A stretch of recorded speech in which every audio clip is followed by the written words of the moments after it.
This lecture will be on reef nets, which is one of my favorite topics. I think it's a super cool fishery. It's really unique to a subset of the Salish Sea. But before we get into reef nets, I want to talk a little bit about sustainability and convince you that sustainability is not what you want. Sustainability is that buzzword that we often think about of being good, right? Sustainability as, green, a sustainable future, but at its core, what sustainability frequently is defined as the same yield year after year. And for economic sustainability to occur, we actually have to have increasing yields every year, meaning that for an economy to be sustainable, it has to grow every year. A stagnant economy is actually not a sustainable economy. And from the environment, if we think about sustainability, we frequently want the same thing every year. We want 100 fish every year, or whatever it might be, some metric of the same yield per year. But that doesn't incorporate environmental variability, or it doesn't measure the ability for an ecosystem to bounce back after a perturbation.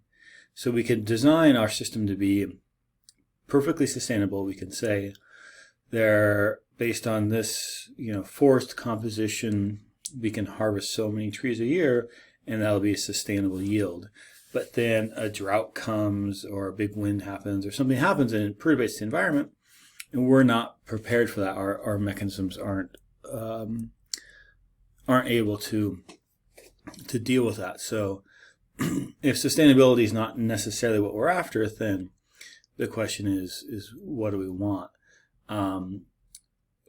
Are we wanting the capacity to deal with that change?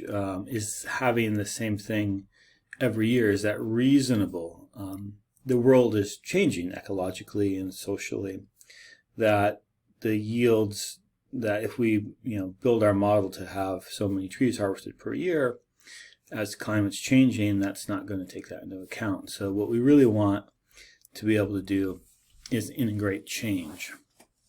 And this slide says sustainability culture isn't stagnant, it adapts, i.e. People hunt with guns and use motorboats. That doesn't discount the significance of harvesting, but preserving the ability to move within homelands and voluntarily adapt to changes, temporal or permanent, the seventh generation's thinking. Well, what they're really referring to is resilience. And this is a great website. I'll put it in the additional resources links of a metric that Swinomish has done around the Indigenous Health Indicator, the IHI. And there's another lesson we'll do just on that, looking at ways of looking at health and integrating that change. But what they're really talking about is resilience, that strength to adapt, to use modern technologies and be no less indigenous. That just because you're using a modern technology doesn't make the act of going out and harvesting any less indigenous. So one way I think about that's resilience, and this graph is a common way of thinking about resilience, where you can think about a system of hills and valleys, with this lower portion being one particular ecosystem state. You could think of it as being an open grassy field. And that open grassy field is reasonably resilient to any changes. But if there's a large ecosystem change, if there's a large change and it turns into, let's say, a stand of trees, that's a new ecosystem state. It's fairly different than what it was before, and the move from one back to the other requires a fair amount of work. That once it's a stand of trees, it requires a lot of work to make it back into an open grassy area. So we can think of this as the height of these walls here, the steepness of the little cup or valley the balls are in, as its resilience, its resistance to change. You could perturbate the system a fair amount, but it's going to fall back down and bounce around within that valley, but it's more or less going to be the same ecosystem. If you get up over that into another ecosystem state, you've crossed a tipping point or a threshold, and now it's a fundamentally different ecosystem, and it's going to take a lot of work to get it back. And so this idea of resilience is really what we're after, that the makeup of the system might vary a little bit, but as long as it's kind of bouncing back and more or less functioning the same, we're pretty happy. If it gets up and over into a new ecosystem state, it's fundamentally different than what we've seen before. And to get back to where we came from takes a massive amount of work. Another example of this that's commonly used is looking at coral reefs. The coral reefs are these, beautiful, lush, diverse areas that we love, but with increased algal cover, increased seaweeds growing on them, they can die out and the corals die, and then now we're left with a new ecosystem state that's way different than what it was before. And to get from this algal-covered, algal-dominated system back into a healthy, functioning coral reef is massively hard. In this case, the coral reef actually has a bit lower resistance than the algal state. So it's relatively easy to destroy a coral reef, and it's way harder to bring one back. So that's another important aspect, is that what's the resilience of those systems? And often these really degraded systems, it's harder to get them back to a pristine system, but it's pretty easy to take a pristine system and turn it into a impacted ecosystem. And we can think about that in the terrestrial as these open savanna landscapes.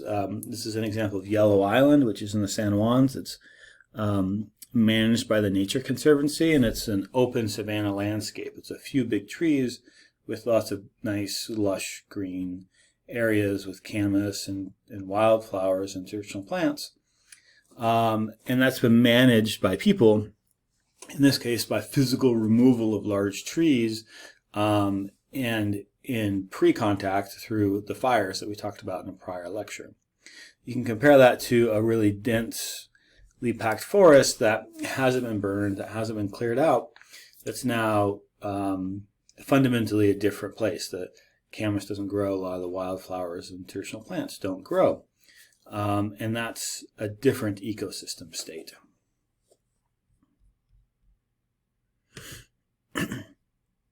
And thinking about this in a three-dimensional environment, there's a role of humans in this as well.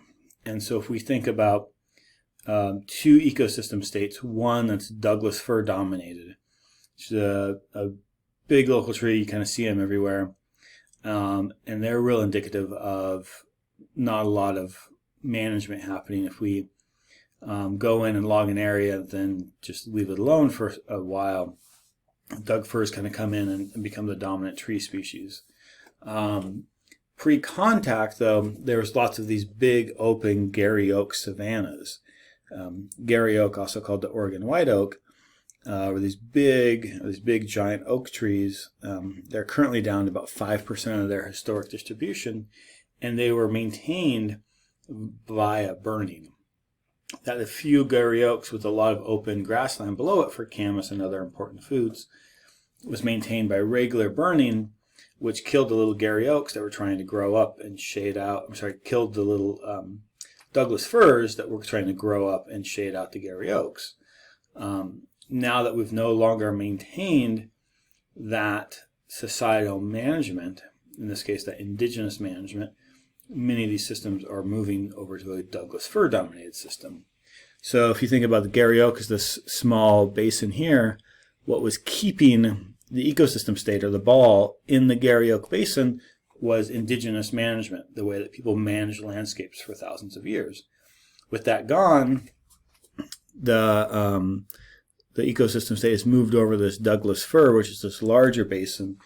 And now that we're in a Douglas fir dominated system, it's going to take a whole lot more work to go back to these Gary Oak dominated systems. Okay, so now I've thoroughly confused you with sustainability and resilience. And the reason I brought up resilience before talking about reef nets is I think reef nets are an amazing technology that shows a lot of built-in resilience. So as we talk about reef netting, I want you to also think about this idea of resilience and this ability to withstand change and this ability to harvest fish and not completely decimate the population. So this image is from Village Point on Lummi Island in the 1890s, showing some Lummi men out reef netting with 2 canoes and a net in between. We'll go into greater detail about the design of the net and how this works. This map is from Suttles, again 1951, and it shows the path of sockeye salmon. Sockeye salmon are one of the 5 major Pacific salmon species, and they were the primary target of reef nets. Sockeye salmon return to the Fraser River, which is just to the north of us here, in massive numbers. Sockeye, when they occur, typically occur in large numbers. They are salmon that spawns in freshwater streams, but they only spawn in streams associated with lakes. They have a 4-year life cycle, and the Fraser River happens to have an interesting dynamic where every 4th year there's a really big run, and then 3 smaller runs, and then the 4th year really big run. By run, I mean every 4th year massive amounts of fish return, and then for the subsequent 3 years fish return, but not in like the hugest, largest numbers. And these fish move from up in the North Pacific, kind of off Alaska. They come down Vancouver Island, go through the Strait of Juan de Fuca, filter in through the San Juans and Gulf Islands, and then into the Fraser River. Rather than taking the inside passage where they would go between Vancouver Island and BC mainland, they come south around the tip past Victoria and filter through. So you can see this, what he calls the probable course of sockeye salmon. They come in through the straits, and then all these little numbers are known reef netting locations. So these are spots where people would fish the salmon where the salmon will be passing through. So it's really interesting from that perspective. These reef nets are strung between 2 canoes. You can see 2 canoes here and the net here. I just want to give you a side-by-side of a real picture and then a drawing. And then we'll zoom in on this drawing and kind of walk through it a bit more. And some of what I'll talk about from around reef nets comes from knowledge holders, and some comes from the ethnographic literature. There's variability between those two, and as my Aunt Rosie says, it doesn't mean that one's wrong, it just means that they're a bit different. So reef netting is this form of fishing where you have 2 canoes, a male and a female. This net that here, there's no sides on the net. There's in the modern ones there's more of a side on the net, so it's kind of a box-shaped net with a bull nose here. These big anchor stones that go out to the bottom of this net would be tied grass to mimic an eelgrass bed, which is a shallow. It's actually a flowering plant, but it looks like algae. It's a intertidal plant, and the idea is that you would put this net someplace where the fish would be swimming through a high current area, and they tend to get a little nervous when they see kelp and they see different things that could house predators, and they'll see this nice eelgrass bed and dart in there. Well, it turns out it's not the eelgrass bed, it's the reef net that you've put out. And then the reef net captain looks into the water, and they can physically see the fish in the net. They give the command, the net's pulled up, and then you've now caught a bunch of sockeye.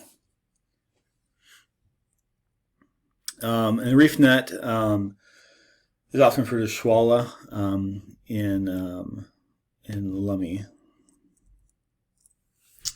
And these reef nets another view of it with the fish going in, are interesting because these anchors that are set in the same spot year after year. So this is a fixed gear. The locations I showed earlier are where reef nets go every single year. So compared to a lot of modern fishing techniques where you go out and you find the fish and then you put a net around them and catch them, here it's a fundamentally different type of fishing because these anchors go in the same spot year after year. I'll show a slide in a little bit. Well, you can see, you can go down, dive, and find these anchors, and you can look at them using sonar, and they're piled right on top of each other. That year after year, people would drop these rocks in exactly the same spot before GPS and all of that. And these rocks can weigh a few hundred pounds, 400 or 500 pounds. And what folks would do is they would walk around in low tide, find the rocks they want to use for anchor stones, and then at high tide, float some logs over to where those rocks are at, wait for low tide again, tie the rock to the logs, and then high tide would lift the rock up. You could tow it out to where you wanted to, tie a rope around it, willow rope or cedar rope, and drop it down. So this is a way where you can move heavy rocks relatively easily, but it takes a lot of planning, right? You have to know where the rocks are at, you have to know where the logs are at, you have to have the material. So it took a ton of preparation and knowledge of the area. These nets are mostly made out of willow, and every member of the crew's job is to make a section of that net, and then come fall, when they start fishing, do bring that net together and weave it together. So there's a lot of technology that goes in here, and it's also interesting because not only are these gear fixed, meaning they go in one spot, you are relying on the fish swimming past you. So we looked at that map earlier of where fish are filtering through the islands. Sockeye salmon are filtering through the islands. If by chance they don't pass by your side of the island one year, you're not going to get that many sockeye. And that's where there's a built-in social resilience where if your nets are not performing well, you would use the family connection to work another gear, to use somebody else's gear at their site, and vice versa. That partnership reaffirms familial ties. So yours might not be working out well, but maybe you have a relative somewhere and you can go and help out with their gear. It happens every year because the fish take different paths every year, and so that's part of building in a social resilience. Reef nets also only work on one tide. So we've got 2 high tides and 2 low tides a day. They're based on the current flow. So you want the open end of the net to be facing the current, so the fish are swimming in towards the net. What this means is you can really only fish these gear maybe 4 or 5 hours a day, compared to purse seining where you go out in a powerboat and drop a net around the school of salmon and pull them all in. You could do that all day. So it's an interesting form where you only put it in one spot. You have familial ties to one spot, so that's where you go to fish. You don't go next door. That's somebody else's. And you drop the rocks in the same spot, and you can only fish during certain times of the day. And you have to have clear water so you can see down to see if the fish are actually in the net. So it requires a whole bunch of stuff to work. Yeah, again, a lot of this is out of Wayne Suttle's 1951 thesis. Here's the reference if you want to pull it. It's a bit hard to find, but he wrote some other works as well that you should be able to find online or get access to. And this is kind of a maybe more familiar way of looking at this area. And what's interesting to think about is what I just mentioned, is that the fish are coming in from the Strait of Juan de Fuca, and they're filtering through all through here and returning to the Fraser River.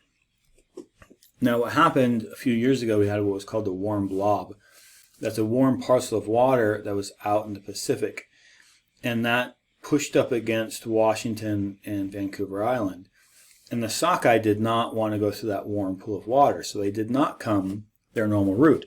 Instead of coming down through the Strait of Juan de Fuca, filtering through the islands and going into the Fraser River, they actually took the northern route. They came in through the Inside Passage, came down, and then shot straight into the Fraser River. So that year, the reef netters caught no sockeye. The U.S. Native fishermen caught very few to no sockeye because they mostly fish off Point Roberts and fish on the U.S. side. So they were not able to go up north and capture the salmon as they came south. So it's an interesting idea to look at the role of climate variability as well, and the fact that this is a fixed gear. You can only fish it where you fish it. It's not a gear you can go chase the salmon with. So again, back to thinking about Suttle's map, you can see the numbers here of where fish might have gone, and all these different reef net locations. And so, this takes a ton of knowledge to think about where these fish are moving. This is way before sonar, right? So how would you know that the fish are moving past that area? And it's also interesting that this is the only place in the world we see reef nets. So clam gardens we talked about, southern tip of Vancouver Island, San Juan Islands, all the way through southeast Alaska. Northwest coast, everybody's clam gardening like crazy. Reef nets, only this area, the kind of Central Salish, Straight Salish, it's often called, the only people that reef netted. Nobody else did. And the one question might be, well, why? Like, why wouldn't other people adopt this, or why do Coast Salish, Central Salish, Straight Salish reef net and not other groups? And a big part of it is in like the islands off the Central Coast, north of Vancouver Island, Bella Bella, all those areas, there's a ton of small streams that support relatively robust salmon populations, even sockeye populations in these small islands. Lots of chum, it's wetter, there's more streams, more water, more salmon in small streams. Here, because we're in the rain shadow, it tends to be a relatively dry. There's not a lot of fresh water on the islands, and because of that, there's not a lot of flowing streams and not a lot of salmon runs. So really, you can imagine living on the islands, having millions and millions of sockeye salmon swim past every year, but they're not stopping, right? They're going further into the Fraser River. So the reef nets are a gift from the Creator to help people capture those salmon. So it's a fundamentally kind of different way of thinking about it, where it's an open ocean fishery, where most of the other fisheries are what we call a terminal fishery, meaning a stone fish trap that you put in front of a creek, a weir, catching the fish once they enter freshwater. Here the fish are caught in the salt water, and there's really not that many indigenous ways of doing that. There's some hook and line and things like that, but on this scale, to feed the density of people that were in the area, it's really interesting for that reason. Here's another map from Nick Claxton from his thesis. If you go and watch the videos for the Reef-net assignment, Nick Claxton's talking in there. This one's just a little easier to look at. This is actually from a plotting system from Navionics. And here all the little fish are different reef net locations. And it shows kind of different areas where people reef netted through time. And so I mentioned building a net, that every year they had to make a new net made out of willow bark twine, not park twine. And each crew member was responsible for a section. Typically women did the weaving. And what's another kind of contrast between reef netting and modern gill net, modern monofilament commercial petroleum-based fisheries, is that in the reef net, at the head of the reef net, that kind of bowl nose in the front, there was a hole left in the net. Now, Syste said that there was a hole there, but fish didn't pass through it. That's counter to everything I've heard from indigenous people about this. And everybody else I've talked to says that hole is there to allow salmon to escape. So the reef net, the schwal itself, is female, and there's a hole at the end to let fish come through to have life further on. In Saanich, Sinchothan, it's called a shelly, this willow ring, this hole of life. So it's an interesting thing to think about. And when you do the assignment on comparing reef net methods, one of the questions is,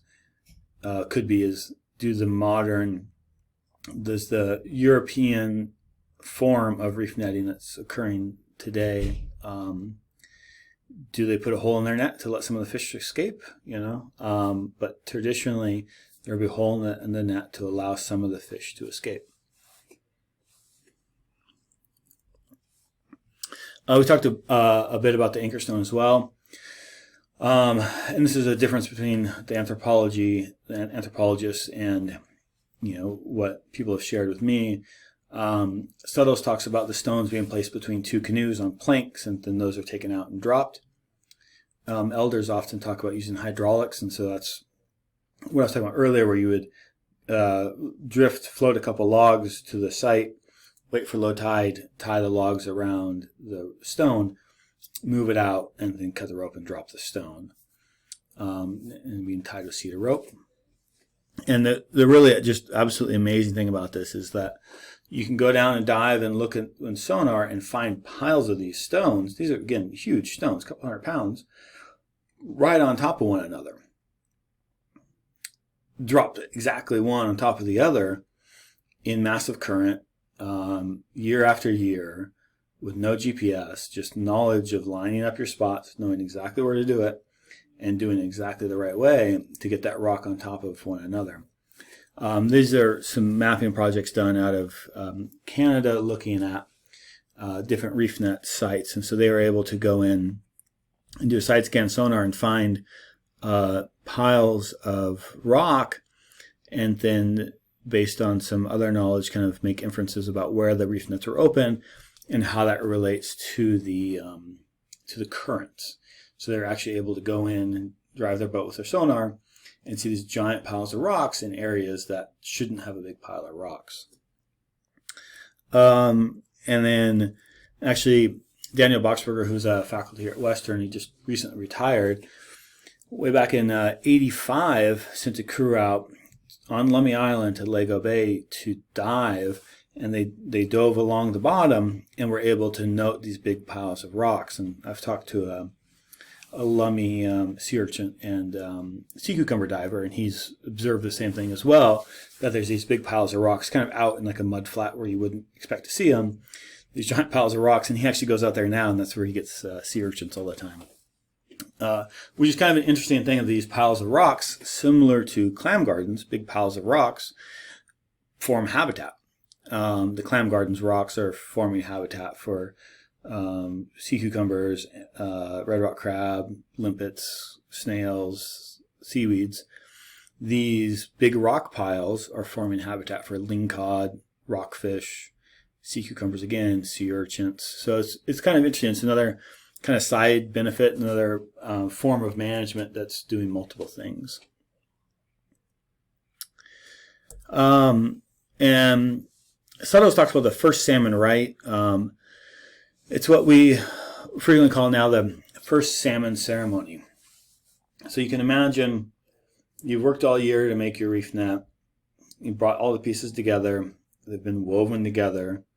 We have our net. There's the hole in there for escapement. It's time to go fishing.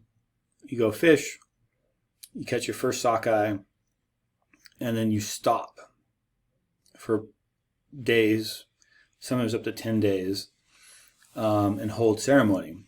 So we again call it the first salmon ceremony today, where that fish is taken in and honored, and then its bones and body are returned to the sea. Now, during this time, there's fish running past every single day that you're not out fishing, right? That instead of trying to catch all the fish as early as possible and as many as possible, go out and fish for a day, catch some fish, and then stop for up to 10 days. Now, you have no idea if it's going to be a big run. You have no idea if there's going to be fish 10 days later, if there's going to be enough fish, right? But you stop and let all those fish go past. So if we think about it in a modern management context, you're allowing for escapement. You're building an escapement both in the hole in the net, but also the way that you fish, meaning that it's a fixed gear. It can only fish on certain tides. So the fish have to come past you, and they have to come past you on the right tide that you're fishing. And then the first 10 days of the run get to go along and not get caught, which is kind of the exact opposite of what we do now. Now we have a fisheries goal where we can catch 100,000 pounds of fish. As soon as they show up, they go out and fish them really, really hard until they hit that 110,000 pounds, 100,000, whatever the value is, till they hit that quota, and then they stop. Where here, you're letting the fish go and then starting to fish them after. So you up front guarantee that the fish that need to get through, and then you start fishing. It's pretty interesting the differences between those two. And then there's a relationality to the salmon. While at the Reef-net or camp, people didn't refer to the species caught during the summer by their ordinary names. They had kinship names. And so instead of the normal name, it was referred to based on kinship. And so for sockeye, it was elder sibling, and by Saanich and Songhees, one to be honored. And so I'll tell a story a bit later about some of that relationality, but it's not, salmon are not viewed as a resource there for extraction. They're viewed as a relative that should be protected and honored.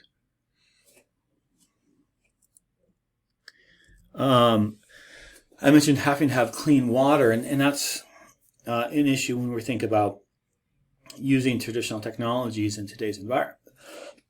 In today's environment, that certain things have changed, and one of those is water quality. When you talk to knowledge holders, one thing they often talk about is the changing in the water quality and the clarity of water. Reef nets require that clear water because the only way you know there's fish in the net is by actually seeing them. By standing up in the canoe and looking down and seeing the salmon come into the net. If the water is dark, it's hard to see, right? And there's some kind of traditional knowledge around that too. So just as fishermen try to protect their gear and locations from pollution by enforcing taboos, subtle words by the way, so an enemy could just spoil a location by polluting it. And JCH, which is Joseph Charles, I believe, said a person could drop an old dried salmon on a rock tied to it beside the location, and that would just stop the sockeye from coming there. And so there's these beliefs around protecting water quality and thinking about revitalization of reef nets. In many of these sites, the water quality is just not good enough to see in the water for that technology to be effective.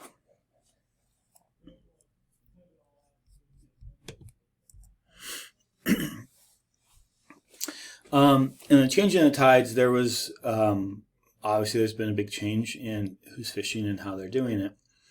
And a bit of an aside, but I'll go into it and we'll come back to it as well. Salmon were included in the Point Elliott treaties and all the Stevens treaties, the right to fish in common with. By the settlers and Europeans writing the treaties, they didn't have a value on salmon, to be honest, because there was not preservation technologies for them. They weren't seen as having any value. So if we can sign away salmon, totally fine. All the salmon people ate at that time were all fresh, and they were mostly caught by indigenous people, so it wasn't a big economic boom. It wasn't until the advent of canning that then they really had a large economic value. And then there was more pushback on that, and the treaties were ignored, and people were stopped from being able to fish. So this is part of that change of the tides when salmon started to have a big economic value, and Europeans wanted that access to that resource, and they wanted to make sure the indigenous populations were not, for lack of a better term, not in their way of doing that. So sometime in the early 1800s, a white man named John Waller squatted on Cannery Point, that's on Lummi Island, and he said to cut down the drying racks and whatever houses were there and built fences with them, refusing to let the Indians camp at the point. This was probably before 1886. Since that year, Point Roberts was described as follows. I'm sorry, Cannery Point is Point Roberts. Lummi Island's the next story. And so basically somebody came, there was all the summer camps, drying facilities, and, took them all down, made a fence out of it, and told people, too bad, you have to go somewhere else. At that time, and for a long time, Point Roberts was one of the main reef-net locations in the area. It's a lot of fish come around Point Roberts and then whoop back into the Fraser River. So it was really densely reef-netted. There was a ton of gears, and all those reef-net sites again were belonged to a family that they were somebody's location and went to back year after year after year. And this guy comes in and says, "No, you're not going to do that anymore. I'm just going to take over all this land and take your drying racks and summer houses and use them to make a fence." And then in 1870, Frank Wright built a cannery, and he would actually buy his fish from Lummi fishermen until he made enough money off doing that to build his own fish traps, and then he would place them directly in front of the Lummi reef nets. So basically, buy fish from Lummi fishermen. So he made enough money off of that to buy his own gear and then shut them out of business by putting his gear right in front of them. And then he refused to buy fish from the Lummis. And so not the nicest gentleman, but that's indicative of what was happening up and down the coast, is that once they made enough money, then they were just, put their gear right in front of the Lummi gear and refused to buy from the Lummis. This later resulted in one of the first tests of the treaties. In 1895, the Alaskan packers then did the same thing, put more traps there, excluded Lummi fishermen. Lummi filed a suit and provided testimony in treaty language, and Judge Hanford decided that the rights of Lummi Indians under the treaty referred to have not been invaded by the defendants in such manner to call for legal redress. And it's not competent for the court to interfere by an injunction in the fish traps against Alaska packers, which are authorized and licensed by the laws of the state. So at this time, the state issued permit to Alaska packers overrode the federal treaty rights of Lummi. That's not the way it's supposed to work, and later that was changed, but this is one of the first tests of the treaties. Lummi's obviously infuriated that they have their rights to access these areas per their treaty right, and they're being shut out of the right to erect temporary fishing camps, which is part of the treaty, the right to fish, which is part of the treaty, but the state issued a permit to Alaska packers, and they said, well, no, the state issued this permit, so you're out of luck. On Lummi Island, there's a fair number of reef net fishing as well. There's a camp originally at Village Point where people would stay during fish seasons. They had large plank houses, again, not permanent habitation, but where we go during fishing season. And the first white settler, John Tuttle, occupied the point, destroyed the houses, and basically told the fishermen to go away. And so, similar story happening out on Lummi Island as well. I've been meaning to look up if the Tuttle family's still out there. I don't know for sure. Now, in Canada, they just straight outlawed reef nets. And they did this by lumping them in with fish traps and fish weirs. Fish traps and fish weirs are things you can put in front of a river to catch every single fish that goes in that river. A fish trap or fish weir would just basically be building a dam or a fence with sticks that has an opening. It goes into a corral. Fish have to funnel through this opening, go into the corral. You can take the fish, as many fish as you want. And it's a really effective way of decimating fish populations if used incorrectly. So fish traps and fish weirs have been used traditionally as well, but with some built-in management. Here, the name of the game was to catch all the fish, put them in cans, and not really worry about the next generation. So those were, I think, probably justly outlawed in Canada. But what they did is they wrapped reef nets in there as well. Now, everything I've just told you about reef nets shows that you couldn't do that. If you can't fish a reef net 24 hours a day, you have to rely on the fish coming past you. There's all these built-in managements. Even if you used a reef net like the kind of European reef net fishery is now, you couldn't catch all the fish, right? You just can't do it. The reason reef nets were looped in with fish traps and fish weirs was just a blatant attempt to stop coastal from fishing. That was the only reason they did it. It was just a ban to prevent mostly the sandwich and songies from being able to fish. So they lumped it in. It's been outlawed.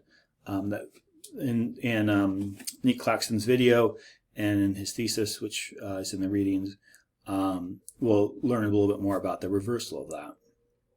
In Washington, pre-Bolt, the state issued a bunch of buybacks for reef net licenses. So state issued reef net licenses, and they were trying to buy them back to reduce the number of reef nets in favor of issuing more purse seine and gill net permits. A lot of people sold their reef net permits at that time because it's not a very economically lucrative fishery, and if you get a couple $1,000s for it, why not? So that did reduce the number of reef nets, but did not outright ban them. In the assignment I have for this, there are two videos. One's from the Lummi Island reef netters and one's from Nick Claxton's work. There's some instructions in there, but I encourage you to watch those and kind of have a critical eye for the way that both user groups are talking about the point of the fishery and sort of the goals of that.